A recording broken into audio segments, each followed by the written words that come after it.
don't need no wine and dine. I want something high class.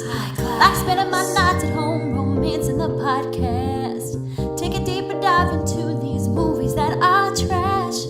Meet what's in a bookstore, and then we'll smash. Roll call. Todd. Paige. The other guy. Oh yeah, Mikey.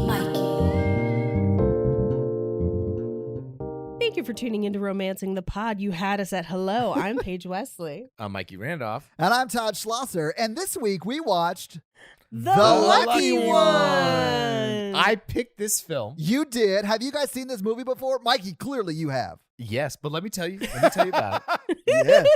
I picked this movie because I feel like we've done pretty high quality romantic movies. Okay. I will agree-ish with you. This lowers the bar. But I am going to say we should do movies like this every week. I agree. I loved this movie. I thought it was horrible. It was so bad, but I still cry at the end. I wanted to pick a film that was like a B movie of like a romantic movie. Don't call this a film. That's rude. If by B movie you're referring to like the B movie, the animated B movie With Jerry Seinfeld. With Jerry Seinfeld, because this is roughly the same quality.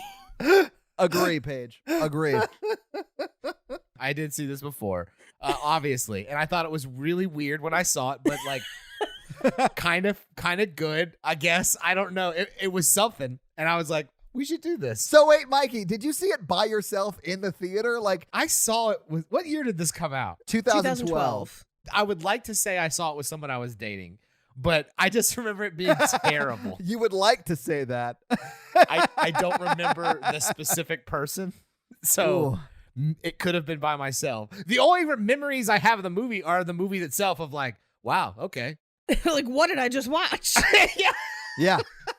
So, Paige, have you seen this one before? I had not. I remember when this came out, and I remember hearing about it, and I had remembered that people were like, the movie is wild.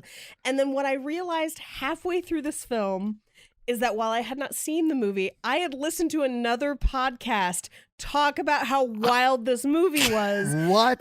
And then realized, I was like, oh my God, is this the movie where at the end, oh my God, it is. And then from there, it was just a wild roller coaster ride. Oh my God. I hated this movie. Yes. It's terrible. And I cried at the end because it was beautiful on some level. What?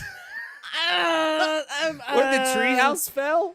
Okay, that guy did not have Spoilers. to die. He did not have to die. There's a very easy way to live through that Swiss Family Robinson sort of thing, and he would have been fine. But I rewrote the ending because I, in the moment, realized that they should have done a much better ending. I realized part of the way through this film that I feel like Blythe Danner and Zac Efron should have hooked up.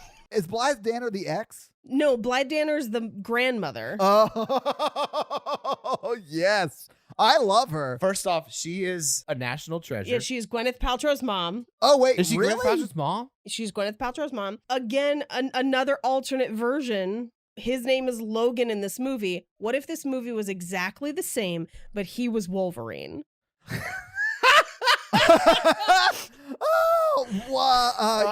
Paige.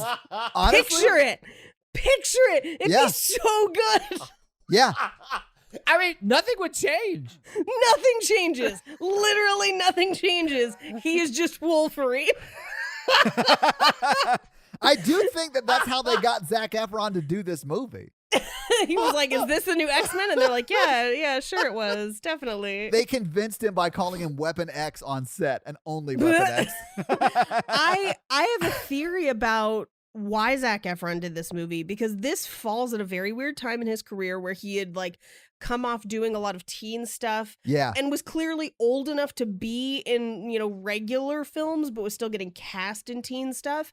And I think for him, this was a way to be like, I'm a grown man. Yeah. I'm an adult. Yeah. Please put me in. I want to say adult films, but that's not what I mean. But I do feel like they got him to do this because they were like, man, it's a Nicholas Sparks joint. He just did A Walk to Remember. He just did the murder-suicide movie about the Notebook.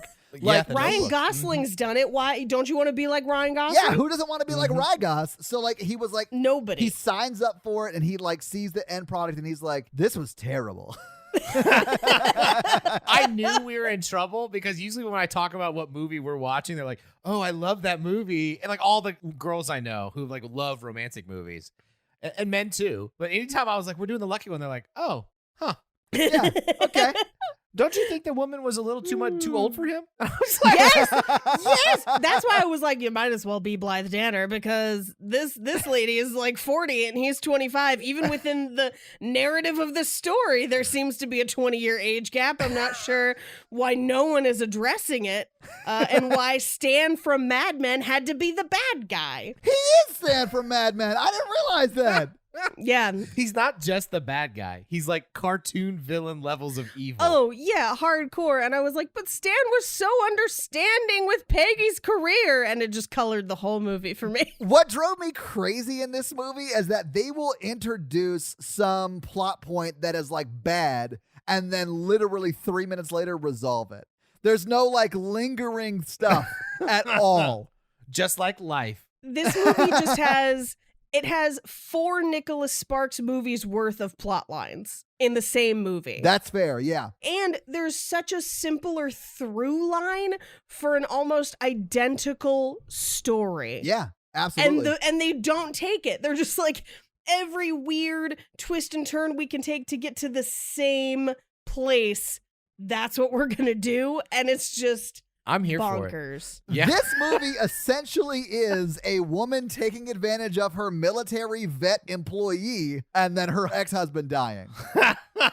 I think the grandmother owned the business. I think so too. We got to get into this Yeah, movie and discuss this. Because like, There's so much to talk about. We got to get into it. Let's just jump into this fucking movie, guys. Let's talk about it. all right. So Paige is putting her hair up right now. Yeah, she is ready. She has got to get ready. Crack them knucks. Let's do this. this is our first Nicholas Sparks movie. I'm so excited. He's one of the heavy hitters, man. He is a heavy hitter, and here's the thing: I love those movies Same. because they're all bad, but some of them are like this, where they're so bad it's good. Where you get to a point where you're just like, well, this is absolute madness. Yeah. Who, like, we talk about Stephen King having a coke phase. Has anyone checked on Nicholas Sparks? Who, by the way, is like, for a long time was like a confirmed bachelor, just like a single straight guy who writes Really? romance novels. Yeah, it's wild. What's wrong with writing romance novels when you're like a single guy? Absolutely not. I don't know if you've ever done it. It's super fun. I used Do to you guys write. want to read my my script? I wrote one. Manuscript. It's canon when in Cult Podcast. It's come up a couple times. Really? They're so fun to write. Like, I cannot tell you how much more fun it is to write romance novels than almost anything else on earth. Is it pretty much just like writing porn? Like, how does that work? Yes. I was not expecting that answer. Holy shit. Oh my God, that was amazing. Yeah. Yeah. Basically, yeah. It's so much fun, and I mean, like you get to write like the in between parts too, where people are just like, I didn't know that about you. Well, tell me. I need to know. Like whatever. But This movie feels Mad Libs. Like he just like It they're in does. Louisiana. if it's like a choose your own adventure romance novel, Yes, that's what it feels like happened. Do you want to walk to Louisiana? Oh, yeah. Turn to Yeah, page hold on to that 97. for like 2 seconds because I have to talk so much about him walking to Louisiana. I looked But, up like- how long it would take to walk from Colorado to fucking Louisiana. Thank God, because we're gonna get to it in a second. But what this movie is those memes on Facebook where people are like, take the letter from your first name, and then the letter from your last name, and then the month of your birth, and then the day of your birth, and that's your slutty pirate name or Yeah. whatever. Yeah. That's what this movie is for plot, where it's like pick a location and an architectural feature and a villain and a child, but then also pick their weird preternatural abilities. Like her kid's a savant. It's weird. Yeah. Anyway, we open on a boat sailing in what can only be described as a swamp bog with voiceover. And the voiceover is so generic. I liked it. I love you so much, Mikey. This first line of the smallest thing can change your life. yes, I liked it. Y'all are so cynical. It's true. Think of COVID. What?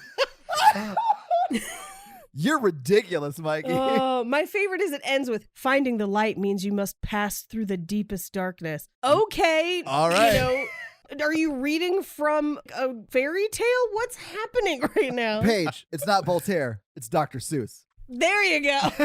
You guys, that's just his like emo poem he wrote on his like high school notebook before he joined up to the Marines. He's conservatively an emo high schooler thrust into an adult custody arrangement. Like that is this movie. Well, I mean, he joined the Marines at 18, stayed till he was 25, and then that's exactly what just happened. Yeah. He has no concept of the real world.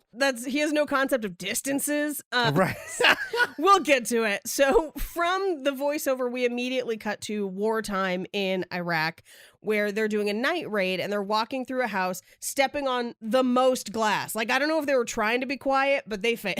Well, I mean, you can't be quiet when you're busting down doors. But they're not trying at all. No, they bust through a door. Turns out it's all civilians. They bust through another door, more civilians. Yeah. And then finally they get to an empty hallway where they basically say all clear. Right. And they take their night vision goggles off to have a chat in pitch darkness. And then because they can't see, they get ambushed. Like, why? Wait. You have night vision goggles. Leave them on. It's not like you turned all the lights on. Well, they also accidentally run into another platoon. Sure, yeah. And they almost shoot each other. And then they take their night vision goggles off. Before we move on, I do want to highlight that the first minute and a half of this film is in night vision until they take the goggles off. You're not that's wrong. The dark Paige. is dark to find the lightest light, okay? Oh, the night vision's a metaphor, Paige. Yeah, I'm sure. I don't think this movie has any metaphors. I don't think it knows what a metaphor There's is. no subtext. It's just text. There's absolutely no subtext in this movie at They all. come close to subtext, and then another character will come and be like, no, this is exactly what this all means. And you're like, oh, thanks for explaining the movie to me, side character. Yeah, thank you so much, Gwyneth Paltrow's mom. Yes. So shots are fired from above. One of his friends in the platoon gets shot trying to help someone, and that friend's name is Aces. Yeah. It's not his friend. That's a different platoon. Yeah, different sergeant. platoon. Okay, but no, yeah. you're right. So after the raid, the next morning, he sees something shiny on the ground. Can I just say, it is like a mirror reflecting the sun into his eyes. And he walks over to pick it up, and it's a dusty picture. Yes. That would not reflect anything.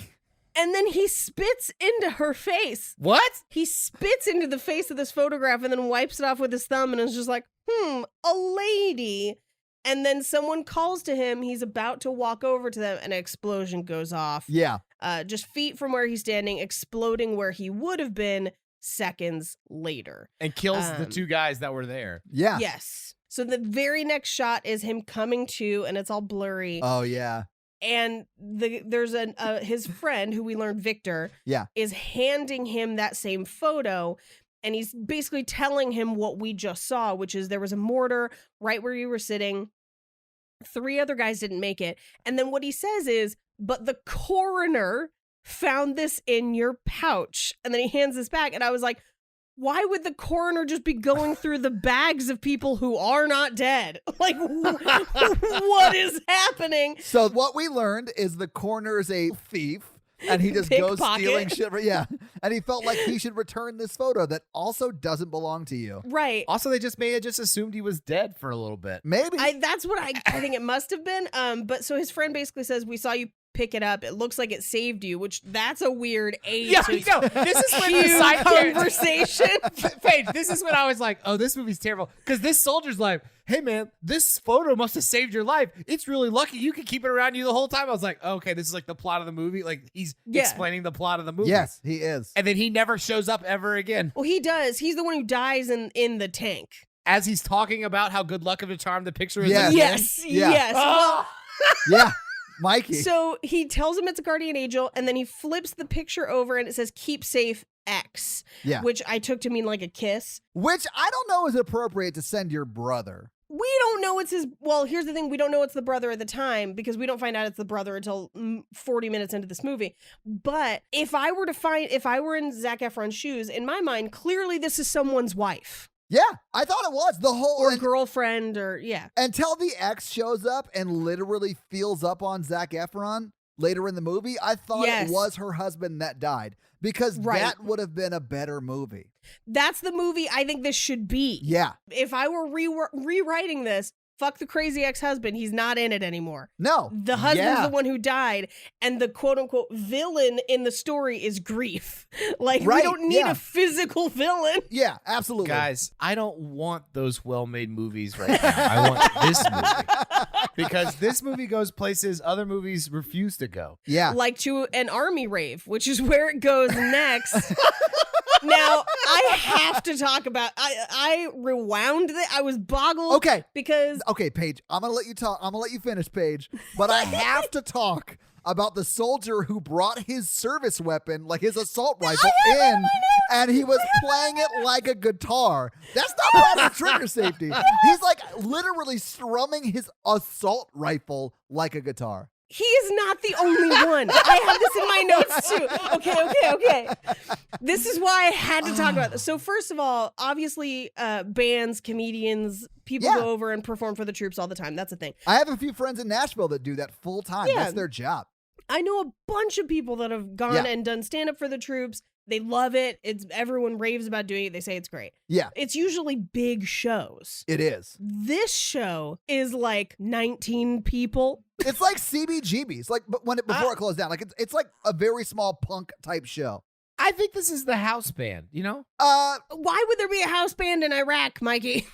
Those are just four guys that learned they could play instruments, and they started to make a band, and they got their tent, and they're living the dream. First of all, how'd they get their instruments over there? Secondly, none of them have the haircut. These are clearly people who traveled there specifically to inflict their sound upon people. Their superior officers let them grow out their hair when they became important musicians to morale. You guys really need to suspend your disbelief. Yeah, Mikey, we're the problem with this movie. Absolutely. So it's the smallest concert ever, which means they just didn't have money for extras, is what it means. Yeah. But then on top of that, I noticed at least 3 of them dancing with guns. So there's Yeah. the guy that's strumming, and then there's another guy that's like hugging his gun and like swaying. And I was like, this is a punk show. What's happening? And he's going through and asking people, like, do you know whose picture this is? Have you seen this boy? I'm Right. Robert Patrick. I'm about to. Which I like. I like that he was trying to return the picture. Yeah. Right. And as he does it, he encounters multiple people who are dancing while holding guns. It's ridiculous. It's insane. It's the funniest thing I've ever seen. And it's 2 minutes into this movie. Paige, I live in the South. I've danced with a weapon. An AK? It's an AK, man. I love that this scene's like 20 seconds long and we've talked about it for 20 minutes. Because it's the most baffling 20 seconds I have witnessed with my own 2 eyes in forever. Until later in this movie. Yes. Until later. It was a little bit after this when I texted Mikey and said, I'm 10 minutes into this film and I have 3 pages of notes. Yeah.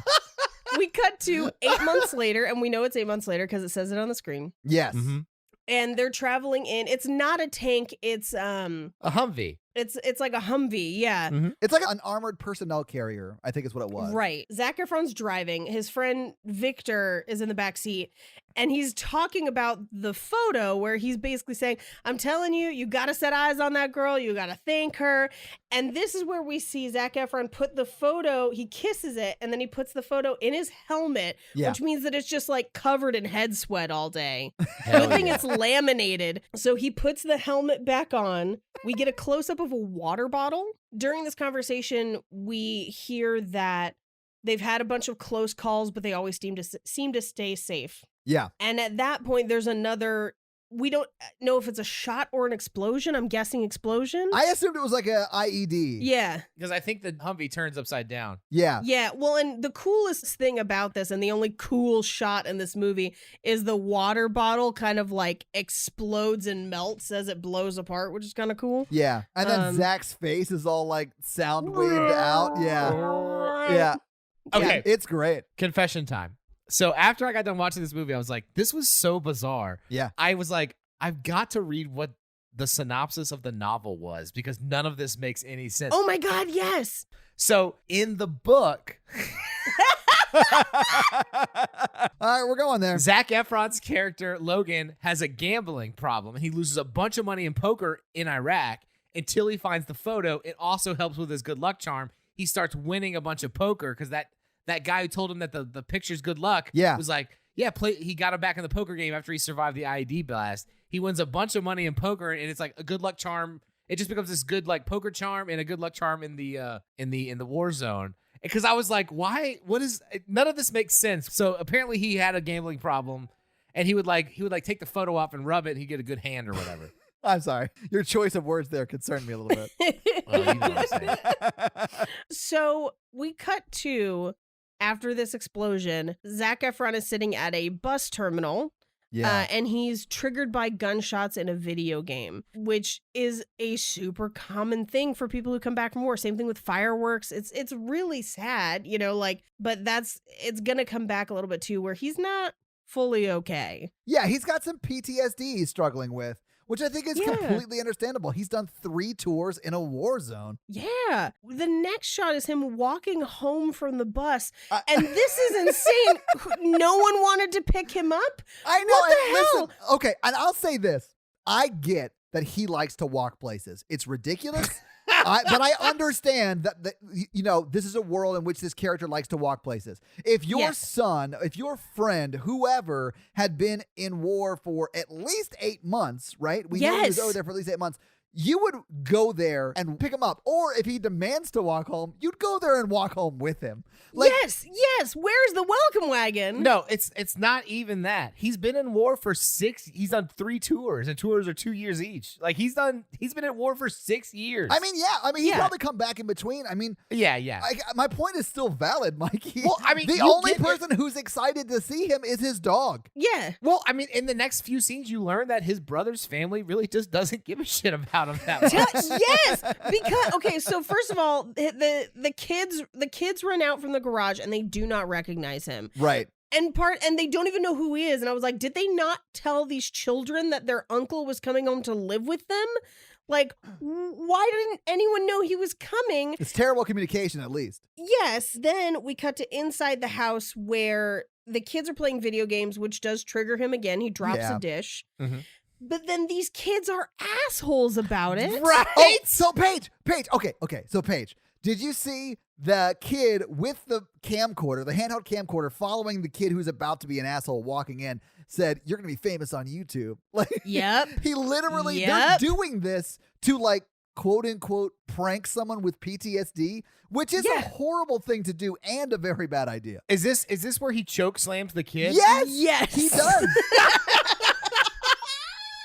Which is my favorite part of the first 10 minutes. That kid had it coming. That kid had it coming. I will say that he did have it coming. I mean, he straight up WWE style. The kid scares him. He turns around, grabs the kid by the neck, goes straight all the way up in the air, and brings him all the way back down. I was like, damn, that's a choke slam. He's got PTSD. And he apologizes. Yeah, he's got PTSD. Yeah, he's got PTSD, and he was like, "You gotta watch out, brother. If you're gonna come in this ring, you gotta snap into all the Slim Jims you can." Oh yeah. But listen, PTSD is not a funny thing to joke about. No, it's not joke. But no, like this kid got what he deserved because he was messing with someone in a way that he should not have been messing with him. And the parents knew. The parents knew he had PTSD. Yes. And they should have told the kids. Agree. No loud noises and things around him. Yeah. And then his sister, is that his sister or is it his brother? No, that's his sister. And after he chokeslams the kid, he does apologize. He feels terrible He about does, it, right? clearly. Absolutely. He chokeslammed a 9-year-old. I get it. and But it was all reflex. It wasn't like premeditated. Like he wasn't sitting there awake Yeah. like I can't wait to choke slam this fucker. We don't know that. I don't. We don't. Mikey trying to defend it. the sister comes in and the look on her face is like, how dare you? And I was like, Yeah. why didn't you tell your kids not to? But then she follows it up with, the Corps can get you some help, which is spoken like someone who has never tried to navigate the VA. And so Oh, yeah.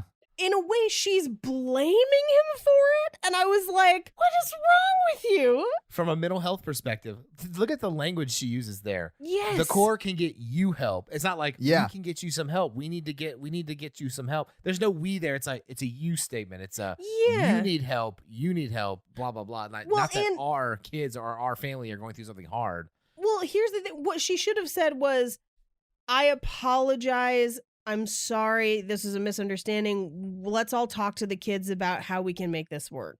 Yeah. Right. And then let me help you navigate the waters of the VA because it is difficult, but you can get help Yeah. if you have that issue. Or like, okay, so my kids are brats. Let's talk about like maybe getting you a place or whatever. Yes, Like, what's your yes. plan? Absolutely. Instead, he's like, you know what I'm gonna do is walk to Louisiana for no reason. Well, so first he sits down at a laptop and just says, why did I make it out when so many guys didn't? To no one. Yeah. Just to the laptop. Oh, did he say that out loud? Yes. This is dialogue he speaks aloud into the world. Like he puts it out in the universe. That's why I typed it down, because I was like, what is happening? I like movies without any subtlety. I like to just know the thoughts and the important themes of the movie because they tell them to me. He has less than 20 lines in this entire movie, and this is one of them. As a character, he don't not talk a lot. He doesn't talk. He's just silently staring at people most of the time. Honestly, his dog has as many lines as he does. In Just the first about. 30 minutes of the film, they set up this thing where like he might tell her a joke at some point. And it never pays off. He never says one funny thing through the whole film. I don't think he knows any jokes or how. And by the way, that's set up an hour into the movie. Oh my It god. should have been 30 minutes in. Mikey, I will say that he just said a funny thing in this scene. Why did I make it out when so many others didn't? What'd you say? His sister's in the other room. What'd you say? The kids are like, I'm getting this on YouTube. Like they've been videotaping the whole time. And Now- then he's like, shut up, I'm Googling lighthouses. Okay. So he finds the lighthouse in the background of her photo by like matching it. Yeah. And I was like, what are the odds? So I calculated them. Oh, no way. There are 700 lighthouses currently active in the United States. Assuming that he spends 1 minute looking at each lighthouse. That's not counting how long it took him to look for each lighthouse. I'm just saying that let's say there's a database where he's looking at each lighthouse once. That would take him approximately 12 hours straight to view every lighthouse in the United States, assuming that there are photos of each one and each one is unique enough to compare and rule out within 1 minute. Now, Paige, I don't think you should underestimate the amount of thirst a man can have. when in this house did he get 12 uninterrupted hours to jerk it to lighthouses? On a shared computer. It's just one night. He doesn't sleep because of his PTSD, so he has plenty of time to search lighthouses where everybody's asleep and talk to himself. Yeah, so, let's call it 12 hours if he had to look through all 700 before finding Right. the one that he says is in Hamden, Louisiana, which is not a real place. It is not. The closest analog and the lighthouse that they use in a lot of photos is South Pass, Louisiana. Okay. So I did some real estate calculations based on the surrounding area. The closest is essentially the suburbs of the New Orleans metro area. There's not a ton right around the lighthouse, so the New Orleans suburbs are the closest we can get. But after this, he leaves a video message for his sister styled like a manifesto. Like, it's the type of video that you see on the news, followed by, he shot 14 people in cold blood, but he seemed like such a nice guy. Like, that's the video. And she's like sitting at the table watching it, crying as if he's killed 14 people, because that's the kind of video it is. You know she didn't think anything good was going to happen. Right? And he steals the dog and then straight up walks to Louisiana. Yeah. Look, I don't know if you guys have seen a really good movie called Rambo First Blood. Wow. What? Wow, Mikey. Sometimes when you get out discharged, you gotta walk. Okay. But so this It's is the same movie. The sheriff doesn't like him either. Okay. That's how they got him to be in this movie. it's like Rambo First Blood. Yeah. Okay, Zach, have you seen Rambo First Blood? It's a classic, made Stallone's career. Yes, I've seen it. Have you seen The Notebook? Yes, I've seen it. Have you seen Clue the movie? We're gonna mix all three together. Have you seen Reindeer Games? Because this movie is literally Reindeer Games. Oh my God, yes, absolutely.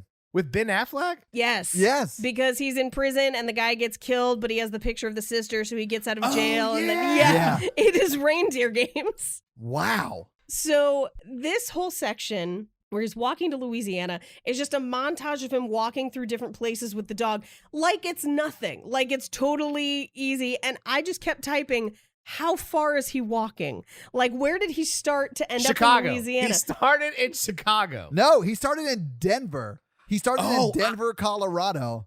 I thought it was Chicago. No, that would have been about the same amount of distance, though, I think. But also, I just kept thinking while I was watching it, why didn't he ask his sister for bus fare? Like, he knew where he was going. He's got money Why didn't he take the bus? because Like, he likes to walk. Yeah. Rambo First Blood page. But even that is a shorter distance than what we're establishing here. Like, Rambo walked a fraction of the distance. Yeah. So can we talk about how far Yes, that would be? Okay. please, So yeah. he walked conservatively 1,325-ish miles. Just to be the man who walked outside her door. Oh my God. So what you're saying is once he got to like Oklahoma-ish, he started singing the Proclaimers, and then he walked the remaining 500 miles to be the man who knocked at her door. Da-da-da-da. Da-da-da-da-da-da-da-da-da. All right, so anyway, it would take you a little over 17 days if you walked straight for 17 days. And that's no stops. That's 24 hours a day. Yeah, that's no 24 hours a day, no stops. So it took him a month. No, it would take much longer than that. It's like roughly 410 hours. So let's just my say you God. walk 10 hours a day. Which would be excruciating. Yes, that's 41 days of walking. Oof. Because I had this in my notes where I was like, that's Oregon Trail levels It of is. distance. It is. And those people, many of them died. Like, that's insane. Logan died of dysentery on his walk to South Pass, Louisiana. Yo, that hobo life is real. He Donner partied that dog like 2 days in. Like, it's just... Oh, that's the thing. And then he gets prettier as the more he walks. Yeah, it's called cardio, Mikey. But his feet would be Terrible. would just be giant swollen squares of meat. It's just bad. I was thinking he would show up and he would have like a long beard and he would look homeless, like a homeless vet. And like, How was he shaving and cutting his hair? He's got money. I bet he stayed in hotels. Like, I bet occasionally We're he would just stay in a not hotel seeing it. to shower. Yeah, I mean, he would probably shower every third day and he'd shave and... yeah, I mean, you're right. He does have money. So he's probably like a vacation. He's like, I'm just going to walk. What I think would be really funny is if he's been telling everyone he walked this whole time, but he walked for like 3 days that we saw in that montage and then just like got on a plane. Oh, man. But he eventually does get there. He eventually does get there, and he gets to the wharf where he's asking fishermen about the girl in the photo. None of them know her. It's very cop from Terminator 2. That's the place where the photo was taken. Yeah, it is a wharf. Then he goes to a local dive bar where he does find someone who knows her. We find out that it's a friend of the husband, and then that person disappears for an hour and a half. Yeah, Yeah. we don't see him until he tries to fuck everyone's shit up. Yes. I think he should have been the deputy, and then you wouldn't have to have this extra character. Yes. That'd be great. Exactly. Yeah. That would have made way more sense. But he tells Zac Efron that her name is Beth Green and that she runs a pet motel, Yeah. which is the most romance movie job I have ever heard. Yeah. And it was at this point in watching the movie, because here's the thing. I don't like rom-coms all that much, and I Mhm. make fun of them a lot. Yeah. And I constantly make fun of the fact that in most Hallmark movies, someone turns out to secretly be Santa. And so when Mikey was watching this, I kept texting him asking who the secret Santa was. Yeah. And it was at this point when she was like, oh, she runs a pet motel. I was like, this would make more sense if she was Santa. Like, that's the exact amount of sense that this would make. Like, if it was like, oh, she runs a Christmas tree farm, but also her eyes twinkle, I'd be like, exact same amount of sense. Exact same amount of Santa. Santa. This is the best part of this movie, this one scene, because it's just an exposition drop like crazy. This scene is the second act of every Law and Order episode, where it's like, yeah, she used to be married to a buddy of mine. Haven't seen her around lately, though. I think she lives over by the Jenkins place. Just like, how does this one character know everything? I had a huge crush on her in high school. That's sort of Yeah. what he says. What he says is, you don't look like that and not have everyone in town know your business or something like Yeah. that, which is insane, right? This whole conversation's insane. That's fair. He's not stacking crates or cleaning a glass, and I don't like it. Yeah, They're honestly, playing pool. honestly, Paige, what we needed was iced tea in the corner saying, wait, you telling me she runs that animal motel down the way? Wait, you telling me that she runs a motel for dogs? Yes. Exactly. And it's like, this is deep Louisiana at a dive bar where all males, and you're telling me that they're going to use the phrase pet motel and not be Right. like, she boards dogs. Yeah, it's that dog place off Yeah. Highway 14. Yeah. Yeah. So we then cut to Green Kennels is the name of it, because her last name is Green. That makes But sense. her kennel seems to take place at some sort of plantation mansion. Yeah. And we don't really find out until a little bit later that it's her house. Yeah. And she's running it out of basically the stables, the old carriage house. Yeah. I have a question about the Yeah. film because I have many questions about Yeah, this I film. mean, yeah, we all do. there's a weird montage where like half the house is closed down with like blankets on everything. I have notes about that later. I thought that was a different house. Is that a different house or is that her house? It is not. That is the same house. I know, but I thought for a long period of time it was a different house. But Yeah. 3 people live in that house. Why is it shut down? So here's my theory, because there are clues throughout in the house. I'll point them out as we go along. But when her brother died, she effectively removed or covered anything that reminded her of him. And the movie never explicitly says it, Yeah, but it does show it. it does. And that was the piano room. So everything in that room, Oh. See, they needed a character to come up and be like, hey, she covered everything in that room because it reminds her of her brother. Ice Thank you, Cube goodbye. walks in and be like, wait, you mean to tell me she covered the piano because she misses aces? So here's the only reason I realized that was what was going on, and it's a couple scenes from now. Picture in the dresser. No, it's before that. Oh, shit, you caught it before me then. I caught it before that because her Damn. gallery wall was busted. Shit, I was drinking. Oh, my God, I almost lost everything out my nose. What we will find out as we get into the house is that she apparently lives in an anthropology store or a West Elm. She's rich, man. I Yeah. was like, She's- that's a classy house. Super rich. And if you want to have a successful gallery wall, ask my sister to design it for you. But like if you want to Ooh. do it yourself, the pictures have to be close together. And they show a shot of her gallery wall with huge gaps in it. And I was like, bitch, that's not how you hang pictures. And then I noticed there were hooks where the pictures were gone. Ah. And then okay. later we do see them in her dresser, and then she then goes and hangs them back up, Yeah. completing the wall. I think you mean in her underwear drawer. It was. Yeah, You're right. why are you keeping pictures of your brother in your underwear drawer? Another nod that it should have been her husband that died and not her Thank brother. you. It got to the point where I was wondering if that was the original story, because I haven't read this book. I've read A Walk to Remember. I've read The Notebook. Haven't read this one. Since I read the synopsis, I will tell you that it's still her brother. Okay. Hell, Nicholas Sparks, what are you doing? He's like, Why? it's definitely got to be your brother. He's like, hey, listen. Do you guys read Flowers in the Attic? Okay, what if that, but boats? Like, that's what he's positing. Anyway, so we see in this scene where he first shows up, she's clearly overwhelmed. She's trying to run the business. She does say on the phone that Kevin doesn't work there anymore. Yeah. Which I guess was their last helper that no longer works there. I assumed it was her last boyfriend who she broke up with and then also had to fire because she has a habit of dating her employees. There's nothing wrong with that. Mikey, careful. Here's why that would make sense. Because as we see later in this film, her ex runs off anybody that she Gets close to. And involves herself with.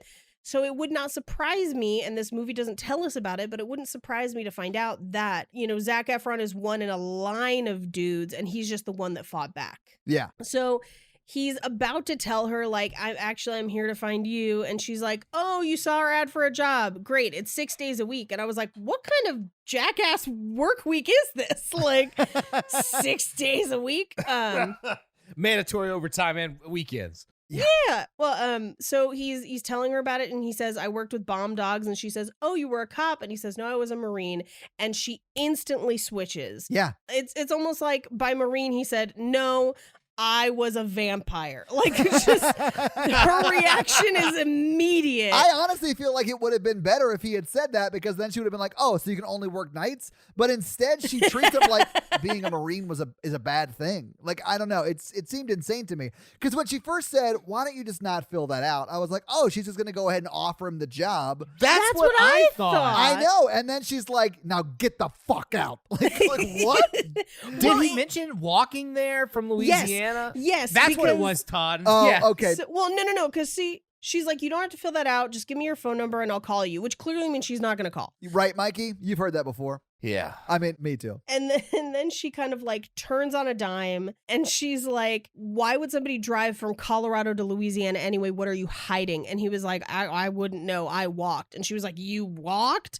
Then she says, excuse me for a minute, and walks outside to Gwyneth Paltrow's mom, who can't train dogs, and is like, get rid of the crazy guy. And I'm like, why are you sending the old woman into the man who... He did say, I'm here for you. He did say some very red flaggy statements in his job interview. If someone walks from Denver to Louisiana and then walks up to you, Paige, and says, I'm here to find you, that person is there to kill you. See, headcanon...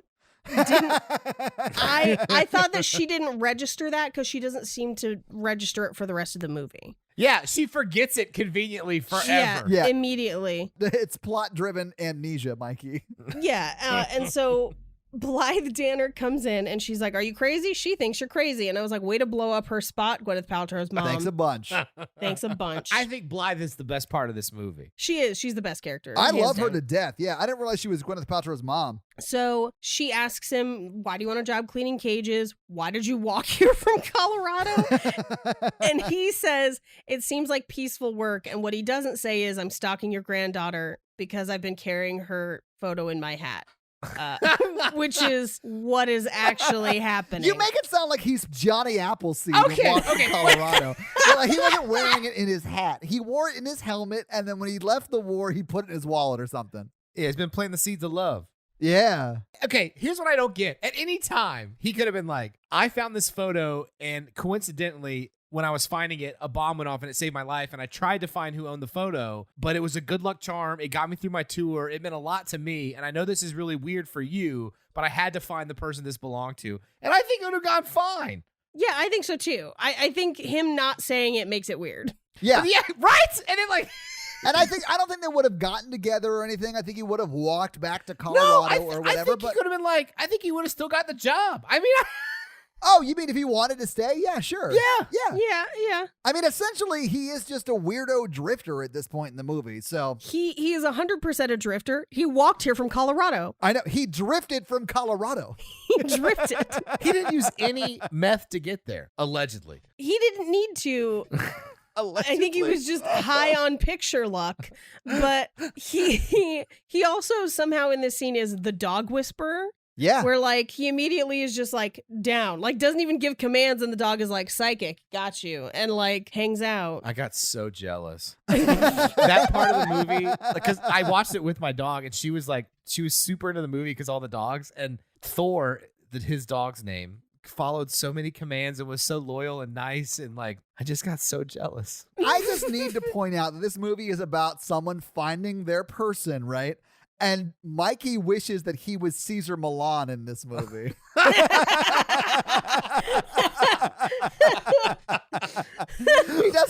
doesn't want to be Zac Efron. He wants to have the ability to train his dog. That's fine. No, I wanted to be Zac Efron. I was like, can I make my dog just sit there? Like, But that's the part of being Zac Efron that you want. Right. It's just the dog training. Like, you're like, no, I want to look and sound exactly the same. I don't need the girl. I just need the dog training skills. no. I'll be vulnerable with you guys. I'll be vulnerable. Yeah, I wanted to be Zac Efron in this movie. He wanders in, gets a good job. His dog listens to him. He meets a woman. Right. She's got a kid that she's nice to. The kid is cool. Yeah. And the kid's grandmother loves him. legit And a they're obviously genius. super rich. Yeah. And then the ex, you don't have to worry about it because he's like so over the top douchebaggy that it's like, oh, they'll never like get back together because he's probably going to be killed or something because he makes enemies so quickly. He's probably going to die like the villain from Swiss Family Robinson later. Oh my God, that is exactly how he dies. Yeah. The third act of this movie plays out like a Star Wars film. It's so dramatic. So Blythe Danner's clearly trying to set them up immediately. Oh, yeah. She doesn't ask any questions. She's just like, oh, hey, a drifter sounds good for my granddaughter. Yeah. Listen, I'm not sure the bar could get much lower after her ex-husband, but, you know. Yeah. He was very talented in advertising on Mad Men. You're mixing up people, all right? Yeah, his character was really not great. It was not. In my notes of the movie, I said the ex is not a good dude. So what you're saying, Mikey, is you didn't take detailed notes. So next up, he buys what I can only describe as a hoarder house. And so I found one in the same condition on Zillow in the greater New Orleans metro area suburbs. It's a 3-bed, 2-bath, about 1,600 square feet for $59,000. Okay, so legit, I think he could buy that. I mean, he probably had that saved up. He did 3 tours. You don't really spend a whole lot of money when you're there, right? And you're getting active duty pay. I bet he's banked a good amount of money. So fun fact, he could actually afford it on the job at the kennel. I can prove it. Oh, nice. His average mortgage, give or take, depending on his credit, would be about $275 a month, which means he needs to make at least $800, but closer to $1,000 per month to qualify for a standard home loan. If minimum wage is $7.25 an hour, I'm assuming they're paying a minimum wage because they're a, mom and pop business. Yeah. And that $7.25 is federal minimum wage. That's what I was finding for 2012 in that part of Louisiana. I could be wrong. It's full-time because 6 days a week, I'm assuming. It's probably 48 hours a week. It's at least 40. And at 40 hours a week, he'd be making about $1,200 before taxes, roughly $800 after taxes. So oddly enough, he could afford that house. Nice. That's like Isn't one that of the wild? only movies where it actually checks out. When I finished doing the calculations, I was like, you gotta be shitting me. This is like the fucking Nicholas Sparch does meticulous research. Oh, clearly. Yeah. The dog kennel guy can afford a house, and it works this time. It actually works this time. Yeah. That's so funny. Oh, man. Yep. He starts getting there early to start fixing stuff around the kennel. Blythe Danner clearly loves him. This is like they don't have a man around the house anymore, and then he becomes the man around the house. So he's like fixing stuff, and he gets there early to fix stuff. I mean, we find out he's like a mechanic who can also play the piano, and So he can do anything. Like whatever they need, he's an expert at, which is insane to me. Everyone in this movie is that way. I know. Where, Yeah. like, the kid can do chess, but also magic tricks, but also plays the violin. But then he can play piano and fix all the cars. And then she does the dog kennel, but then also a florist at one point. Yeah. And it's madness. This whole movie is madness. The kid asks who that is, and Beth, who that is. Beth just says, it's just somebody that Nana hired. Just very dismissive. Yeah. But Right. this is also, if you listen really close, the kid says she's packing the kid up to go to his dad's house, which is the first time we realize that the dad is not the one that had the photo. Right. He's not the dead guy, right? He's not the dead guy. Right. As she's packing him into the car, the kid says, Dad doesn't like it when I practice in the house. And so she says, so you can practice on the porch. Yeah. Which is a wild, mean thing to say to your kid. Yeah. To like, you're not allowed to practice the thing that you do in the house. Like, that's the first indication for me that his dad is not great. Yeah. And don't worry, this is the first of a billion indications that he is not a great guy. They beat you over the head with it like you're this guy's son. Like, that's how often this is brought up. It's crazy. What we find out later, I think, is that the dad just doesn't want the kid to play violin. The dad is toxic masculinity as a person. Yeah. Yes. In the book, it's more, I think the movie, has no subtlety. It kind of just rams your head into it. Yeah. In the book, apparently, from the synopsis that I read, the dad just wants him to do sports and is disappointed in him. He doesn't have any sports talents. Yeah. So in the movie, of course, he has all of this other talent where and then the dad's like, "You're great at violin. Fuck you." Yeah. Yeah, It's insane. You're a chess prodigy. Screw you. So at this point, Zac Efron gets their old tractor working. Blythe Danner and Beth are talking. This is where we find out that Beth was a teacher. Yeah. And that she's subbing. She's not ready to go back full time.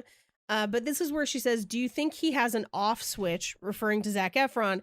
And Blythe Danner just says, I hope not. Winky blinky. This is where I started my headcanon of Blythe Danner and Zac Efron in this movie. Why not? Yeah. He has no chemistry with the actual lady that he's supposed to be with. So Agree. But he and Blythe Danner get along great. So Oh, the sparks were flying when he was driving her to choir practice. absolutely. So Beth's played by the main female lead from Orange is the New Black. Oh, that's who it was. I didn't recognize her. Wow. I can't tell blonde people apart. She looks so happy and stuff. I know. It's insane. Yeah. Oh, But the man. grandmother does not look old enough to be her grandmother. No, I thought it was her mom. Yes, that's what I thought. Here's the weird thing. This movie and all the set pieces and people in it act like she should be in her early 30s. But that math doesn't work anywhere else because, like, I could potentially have a kid who's about 10. That kid looks about 10. Sure. They play him off as younger, but he's That kid's 9. He's 9 in the film. Okay. I think they say Oh, it, you're don't right. they? And she says in the film she got pregnant at 18. at Yeah. 18. Yeah, Mhm. which would make her about 27. Okay. Yeah, That checks out. This is all checking out so far. So she's 2 years older than Zac Efron? she's 2 years older than Zac Efron. But she's established an entire business. She's lost a brother. It's been a year since then. She's clearly been an adult for a while because she was able to go to college, become a teacher. She's been married and divorced. That's a lot of stuff to happen in 9 years. 9 years is a long time. I feel like she got married and divorced all while in college. Yeah. That must have been Yeah. it. But she's also played by a woman who was easily in her mid-30s. That is true. You're right. Not that I'm complaining. Because, like, she looks so much older than Zac Efron, who I think is like 23 or 4 when he made this movie. I'm about to blow your mind. So Beth was 28 when they filmed this. Zac Efron was 24. Really? Yeah. So the makeup department just did her wrong. Right. That's what you're Yes. telling me. Yeah. Damn. I thought she was gorgeous. She just looks wise. I mean, here's what I will say. They dress her crazy. Her outfits are insane in this movie. Yeah, it's either jean shorts and something. Or a nightgown. She wears 3 different nightgowns. It's wild. Paige, the end of this movie is her in a nightgown. I know. I wrote it down because it was crazy. Because it was also the middle of the goddamn day. Well, her husband got killed like 6 hours earlier. Her ex-husband. Her baby daddy. Oh my God. We've got to move on. I'm sorry. There's a lot to talk about. Yes. So he is alone in the kennel office and a cop shows up and he is a cocky asshole. He asks a million questions, doesn't tell him any information about who he is or why he's there. He literally does like an illegal search and seizure type thing. Yeah. He's like, what are you doing here? And Zac Efron's like, I work here. And he says, that's for me to say. Like, yes, sir. Yes, No. he says something of like, that's for me. We'll see about that. I was just like, what? Okay. So he bends him over one of the benches, feels him up. Yeah, he does. Pulls out his wallet and then just opens it and goes, Soldier Boy? And all I could think in my head was, up in it, ho, watch me crank that, watch me roll. I know, I thought Especially the same thing, yeah. because it was 2012, and I was like, that song was out. Like, just the way he said it was so strange. Let's talk about this. I really liked that no one faked really bad Southern accents in this film. I appreciated that, yeah. I like that it's in Louisiana and not a single person had an accent, except for his dad and then one of the cops. Because, I mean, I'll be honest, I prefer no accent than terrible accents because I can stay in the film. Yeah, I didn't notice it until you mentioned it. This is where we learn that his last name is Tebow, spelled Thibault. Yeah. So he says they're all out, meaning Beth and her grandmother. Right.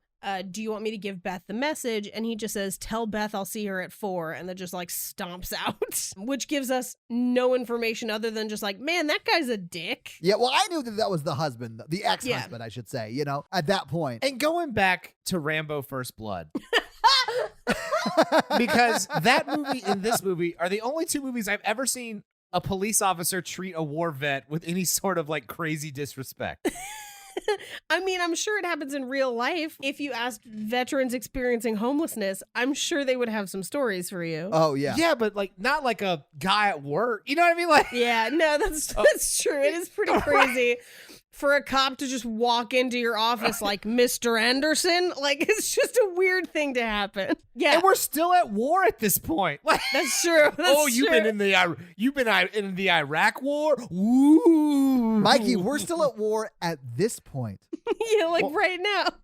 Yeah. So at this point, we cut to Beth and the kid are getting dressed up to go to someone's house. We find out that they're going to Judge Clayton's house, and Blythe Danner doesn't want to go because she doesn't like the posturing and the, politics of the event. We see Beth kind of help her son with his tie and tell him that he looks good. And he did. He was so cute. He was very cute. He was clearly adorbs. have a great relationship. We watch them come outside to get in the car, and Zac Efron is walking his dogs by them through falling leaves, as he always is. Yeah. No, he's in the background of every scene walking his dog like Where's Waldo? Yes.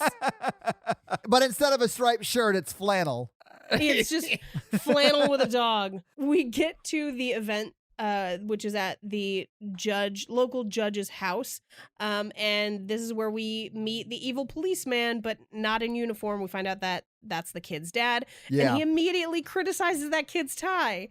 I know, because any chance this movie gets to show you that her ex-husband's a douche, it takes that chance and shows you he's a douche. This movie comes all the way to basically like him punching the kid without doing it. Like there's no way he could be more evil to this kid. I know. I was shocked that he didn't. At a certain point in this movie, I was like, is he abusive or what? Is he like, because literally he's done everything else but that. Yeah.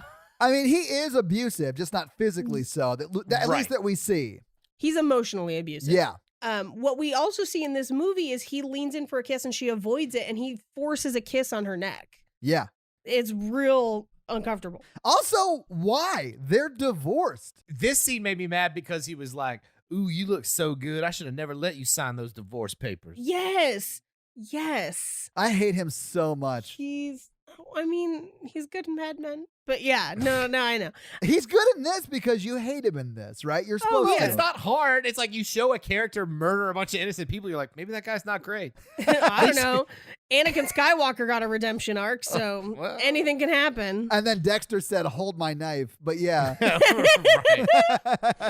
Walter White is up next. So he starts immediately badgering her about Zac Efron. Yeah. Who she's not at all into at this point. At all. Which- It's almost like he plants the idea in her brain. Well, I think Gwyneth Paltrow's mom is the one who planted the idea, but he definitely watered it. Well, I mean, he looks like Zac Efron. I mean, Yes. Yeah, Logan in this movie does have a striking resemblance to Zac Efron. You're right, Mikey. Okay. Hear me out. We recast it. Steve Buscemi. just do it as a John Rambo movie and be done with it. So this is where we find out that the policeman's dad is a local judge and is currently running for mayor. Yeah. And here's something that they never come back to, but I thought it was really interesting is, so he has criticized his son for the tie. Yes. His dad turns around and criticizes him for the jacket. Yeah. It's learned behavior, Paige. Yes. Yeah, exactly. Well, it almost builds sympathy, but then the movie never touches upon it again, and then he Right. just gets worse. yes, exactly. The next scene, we see Beth jogging, and again, Zac Efron's just walking around with his dog, stalking her, and she comes back from her jog. Which, here's the thing, I think this was meant to be a different day or something, or he can time travel, because she was jogging, she saw the dog, and she was like, ugh, and then she comes back to the house, and as she's walking in the house, she's just like, he's so irritating, Yeah. and he's there. He was already, how did he beat her? He walks, he doesn't run everywhere. He walks there. Because So, yeah. he's actually Michael Myers. Yes. Well, here's the thing that drove me nuts is she's like, he's so irritating. And I'm like, he doesn't even talk to you. He's done He nothing doesn't talk to anyone. He just walks around in the background. with his dog. And fixes everything. Yes. He's done nothing but make her business successful and stay out of her way. For minimum wage. And she's just like, he's so irritating. I'm just like, why? And this is where we get his like family story that he like moved around a lot. This is where I wrote in my notes, what if this movie is actually about Blythe Danner falling in love with Zac Efron, Harold and Maude style? Honestly, I'd buy that. This is also where we find out that he went to college for a year because, quote, he likes to read Right. and was a philosophy major. Red flag. I don't think he was a philosophy major. He No, I just don't think liked so. philosophy. Liked philosophy. No one's a major in their first year. I mean, like, I Right. wasn't. I Right. did. I came in majored. Oh. Wow. I Wow. came in double majored. Oh. I'm a type Yeah. B personality. Mikey, that's been pretty clear since the onset. Yeah. Oh, wait. Oh, I'm just now starting to take notes. You're a type B person? Yes. So I did not have a major my first year. Or second year. But I mean, I do like this scene because she was like, quote, your favorite philosopher. And he quotes Dr. Seuss, noted Nazi propaganda person. Oh, yeah, you're right, Paige. Fun fact, Zac Efron voiced Dr. Seuss in the Lorax. What? So what you're saying to me is not only is he walking his dog through all these beautiful falling leaves, but also that he speaks for the trees.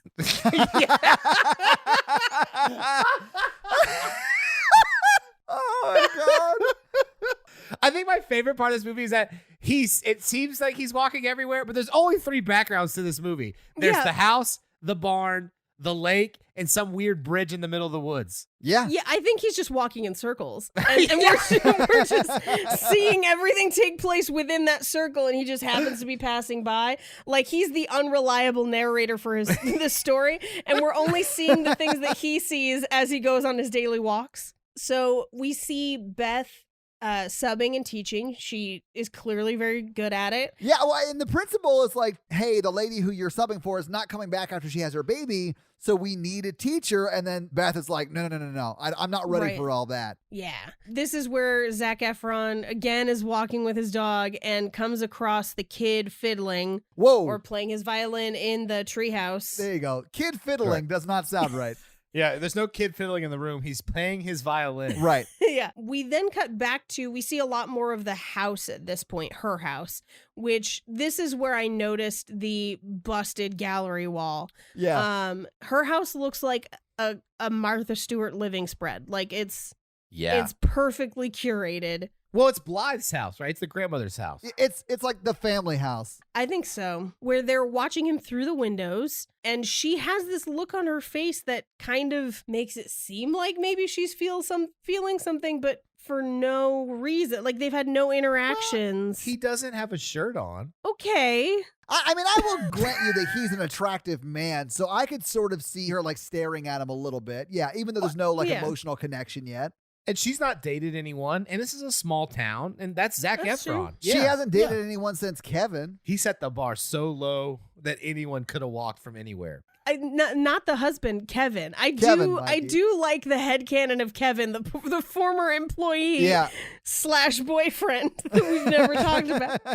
She did not date Kevin because when she kissed him, she said, I had not kissed anybody in a very, very long time, for years. Well, we don't know how long Kevin's been gone. And also, she might just be lying, Mikey. We lie sometimes. Like, oh yeah, I totally came. From Colorado, you walked here? Oh, wow. So at this point, this is when Blythe Danner asks him for a ride to choir practice, and we finally get his exposition. He finally gets to talk. Yeah. Yeah, she asks him a lot of open-ended questions, which I love her. He has more lines in the scene than he does the rest of the movie.